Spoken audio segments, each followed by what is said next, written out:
बीवी, देखो मैं 55 साल की हो गई हूँ लेकिन तुम्हारा एक दोस्त मेरी तारीफ करता है। शोहर, फयाज भाई होगा। बीवी, हाँ वही। तुम्हें कैसे मालूम हुआ? शोहर, वो कबाड़िया है। समझ रहे हो? अस्सलाम वालेकुम दोस्तों, आइए देखते हैं चैप्टर 1 मियाँ बीवी के लतीफ़े। अच्छा, अभी मजा आएगा ना भिड़ो। शोहर, जज साहब मुझे तलाक चाहिए, मेरी बीवी ने 1 साल से मुझसे बात नहीं की।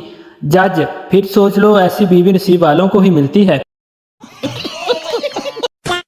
एक साहब की अपनी कजन से शादी हुई। 1 महीने बाद बेगम का तारफ करवाते हुए बोले, ये है मेरी अहलिया, पहले इनसे मेरा ब्लड का रिश्ता था और अब ब्लड प्रेशर का है। डॉक्टर, आपके 3 दांत एक साथ टूट गए। मरीज, बीवी ने रोटी सख्त पकाई थी। डॉक्टर, तो इनकार कर देते। मरीज, इनकार ही तो किया था। बीवी, किचन से, आज मैं बहुत खूबसूरत लग रही हूँ। शोहर, तुम्हें कैसे पता? बीवी, आज मुझे देखकर रोटी भी जल रही है। एक हारा हुआ बिजनेसमैन अपनी मोटी वाइफ से, तुम मेरी लाइफ का इकलौता इन्वेस्टमेंट हो जो डबल हुआ है। ये बड़ी अच्छी बात कही आप। शौहर, सब्जी में नमक क्यों नहीं है? बीवी, वो सब्जी थोड़ी जल गई थी ना। शौहर, फिर तुमने नमक क्यों नहीं डाला? बीवी, हम जले पर नमक नहीं छिड़कते। पत्नी, जानू बैग पैक कर लो, मैंने लॉटरी में 10 करोड़ जीता है। पति, डार्लिंग बैग में विंटर के कपड़े डालूं या समर के? पत्नी, जो भी डालना है डालो और दफा हो जाओ यहाँ से। टैलेंट टेस्ट में पूछे गए सवाल, अगर आप जुड़वा बहनों में से एक से शादीशुदा हैं तो आप अपनी बीवी को कैसे पहचानेंगे? बेहतरीन जवाब, मैं क्यों पहचानूं। गजब बेइज्जती है। वाइफ, मैं अगर माउंट एवरेस्ट चढ़ गई तो तुम मुझे क्या गिफ्ट दोगे? हस्बैंड, क्या तुम भी? ये कोई पूछने वाली बात है? धक्का।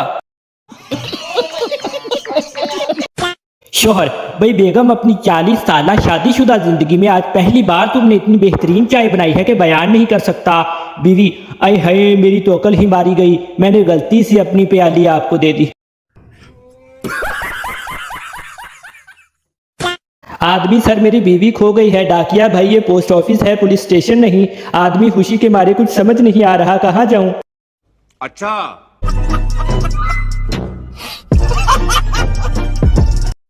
निकाह के बाद दूल्हा ने मौलवी साहब से पूछा, आपकी फीस? मौलवी साहब, बीवी की खूबसूरती के हिसाब से दे दो। दूल्हा ने 100 रुपया दे दिए। मौलवी साहब को बड़ा गुस्सा है लेकिन चुप रहे। अचानक हवा चली और दुल्हन का घूंघट उठ गया। मौलवी साहब मुस्कुरा कर बोले, ये लो बकाया 80 रुपए। मुद्दत से बेकार शोहर ने आकर बीवी को खुशखबरी सुनाई, बहुत अच्छी मुलाजमत मिल गई है, मुनासिब तनख्वाह, मुफ्त इलाज, ऑफिस जाने को सवारी और बातनख्वाह छुट्टियां। वाकई ये तो बहुत अच्छी मुलाजमत है। बीवी ने किसी से कहा, तो फिर तैयार रहना, कल काम पर जाना है। शोहर ने कहा, समझ रहे हो? समझ रहे हो ना? बीवी, मेहमान आ रहे हैं और घर में दाल के सिवा कुछ नहीं है। शोहर, जब वो आ जाएं तो एक बर्तन गिराना, मैं पूछूंगा क्या हुआ तो तुम कहना कि कोरमा गिर गया। फिर दूसरा बर्तन गिराना और कहना बिरयानी गिर गई। फिर मैं कहूँगा चलो दाल ही ले आओ। जब सच में मेहमान आ चुके तो अचानक बर्तन गिरने की आवाज़ आई। शोहर, क्या हुआ? बीवी, दाल ही गिर गई मनहूस। दूल्हा, तुमने मुझ में ऐसी क्या खूबी देखी जो शादी के लिए फौरन हाँ कर दी? दुल्हन शर्माते हुए बोली, जी मैंने आपको 1-2 बार बालकनी से बर्तन मांजते हुए देखा था।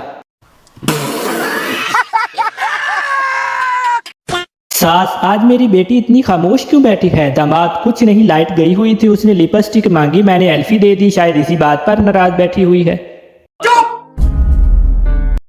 बीवी नई साड़ी के लिए जिद कर रही थी। मियाँ ने समझाया, नेक बहत, तुम्हारी अलमारी साड़ियों से भरी पड़ी है, नई साड़ी पर पैसे जाया मत करो। बीवी ने कहा, वो सब मोहल्ले वालियों ने देख रखी है। मियाँ ने कहा, अच्छा तो फिर यूं करो कि मोहल्ला ही बदल लेते हैं।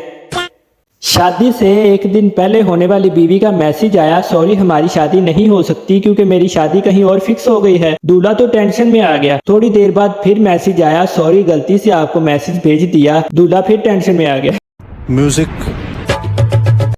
शोहर ने दूसरी शादी का फैसला किया। जुमे को नकार रखा लेकिन पहली बीवी को खबर हो गई। जुमेरात को शोहर सो गया। जब जागा तो तैयार हुआ। पहली बीवी ने पूछा, कहाँ जा रहे हो? शोहर, जुमा की नमाज पढ़ने। बीवी, आज जुमा नहीं इतवार है, आपको नींद की गोलियां दी थी, 3 दिन बाद जागे हैं, अगली बार ऐसा सोचा तो कयामत वाले दिन उठोगे। भाई मजा आया। आधी रात को गली में शोर सुनकर शोहर की आंख खुली। बाहर निकलकर मोहल्ले वालों से पूछा कि इतना शोर क्यों? उन्होंने कहा, खबरदार रहना, मोहल्ले के पानी में जहर आ गया है। जब ये सुनकर शोहर वापस घर आया तो बीवी ने पूछा बाहर क्या हुआ। शोहर कुछ नहीं, सब खैर है, तुम पानी पियो और सो जाओ। I am sorry, बाबू। भाई मजा आया। बीवी शोहर से मैं आपकी सालगिरह के लिए बेहतरीन सूट लाई हूँ। शोहर हैरत से अच्छा दिखाओ। बीवी अभी पहन कर आती हूँ। बीवी शुक्र है आप सही सलामत घर वापस आ गई। शोहर क्यों, क्या हुआ? बीवी बाहर गली में बहुत शोर था, लोग कह रहे थे कि कोई रान मुरीद गटर में गिर गया है। शोहर ओ फिटे मुंह तेरा, वो रान मुरीद नहीं राना मुरीद कह रहे थे। बीवी मैं चाहती हूँ कराची में कोई चौरंगी या कॉलोनी मेरे नाम पर भी हो। शोहर कराची में ये दोनों चीजें तुम्हारे नाम पर पहले से हैं। बीवी खुशी से बोली वो कौन सी? शोहर नागन चौरंगी भैंस कॉलोनी। तेरा तो गेम बजाना। खाने के बाद शोहर उठा, प्लेट धोकर रख दी। बीवी गुस्से से बोली कर दिया ना इज्जत का फलूदा, हम घर पर नहीं होटल में हैं। अच्छा। बीवी शोहर से वो सामने शराबी देख रहे हो, मैंने उसे 10 साल पहले शादी से इनकार किया था, आज तक वो शराब पी रहा है। शोहर बोला वाह इतना लंबा जश्न।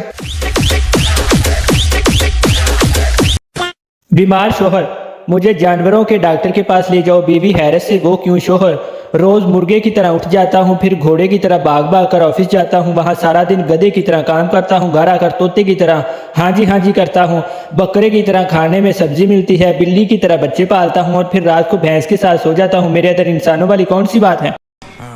ये बड़ी अच्छी बात कही आप। एक मफलूकुल हाल प्रोड्यूसर बड़ी मुश्किलों से अपनी फिल्म मुकम्मल कर रहा था।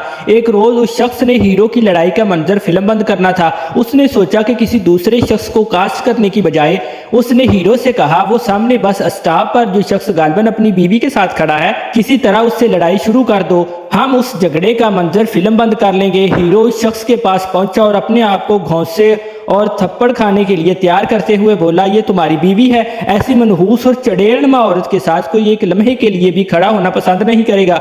उस शख्स के चेहरे पर बजाय नाराजगी के रौनक सी आ गई और वो बीवी को देखकर बोला देखा जो बात मैं बरसों से तुम्हें कहता आ रहा था वही बात अब दुनिया भी कहने लगी है। भाई मजा आया।